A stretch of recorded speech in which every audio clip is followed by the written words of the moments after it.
যে সকলো মথনগুৰি সমষ্টিৰ জাতি ধৰ্ম বৰ্ণ নিৰ্বিশেষে সকলো ভোটাৰ ৰাইজক মই আহ্বান কৰিছোঁ।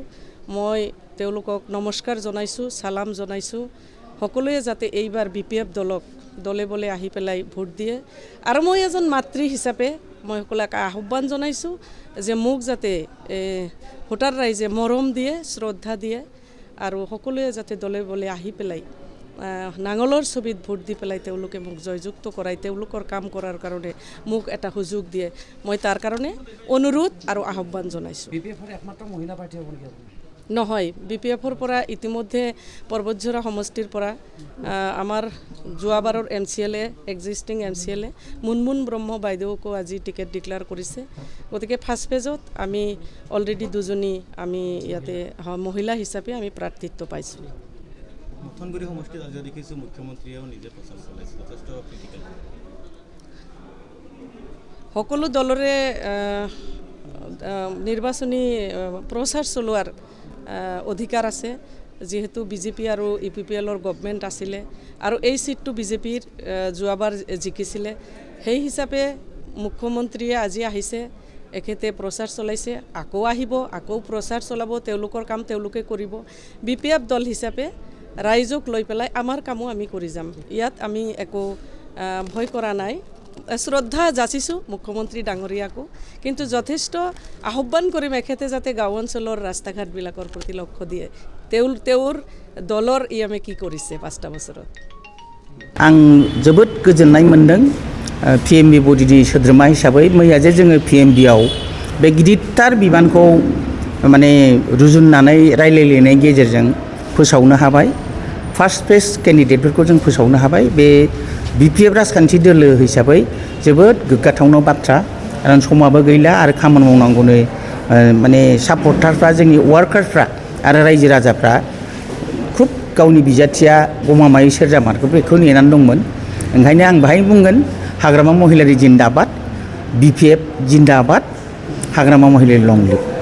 आइजो बिजाथिया आरो जोंनि जायफोर एप्लिकेन्ट बेवहाय सानै दंबावो, खुब बिसोरबो गोख्रोंथार। दा बेहाय जोङो स्क्रुटिनि कमिटिनि रिपर्ट आरो बिथांमोननि दासिम मावनायनि एक्सपिरियेन्सखौ नायनानै आसा खालामनो हायो।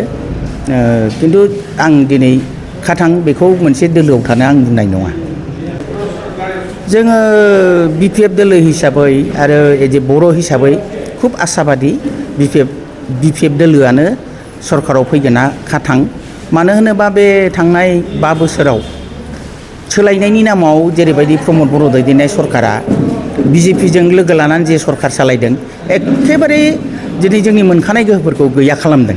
ओंखायनो दिनै जोंनि गेजेराव जे अबस्था जानानै दङ, बिनि थाखाय नैबे बिसायख'थिया खालि बिसायख'थियाव देरहानायनिल' नङा। बे दावहाया गुबैयै BTCखौ बासायनायनि।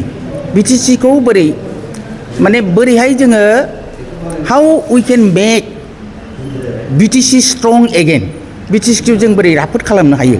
ओंखायनो जों बुंदों सेफ BTCखौ बासाय। बे BTCखौ बासायनाय आरो जोंनि थामोनथा संग्राम खालामनानै लाबोनाय BTCनि गेजेरजों बर' हारिनि थामोनथा गोमालांनो नागिरदों। ओंखायनो बे दावहाया BTCखौ बासायनायजों लोगोसे बर' हारिनि थामोनथाखौ रैखा होनायनिबो दावहा जागोन बे बिसायख'थिनि गेजेरजोंनो। ओंखायनो दिनै BTCखौ बासायनांगौब्ला आरो हारि हिसाबै जों थामोनथाखौ जोङो गमायै लाखिनांगौब्ला BPFनो भट होनांगौ।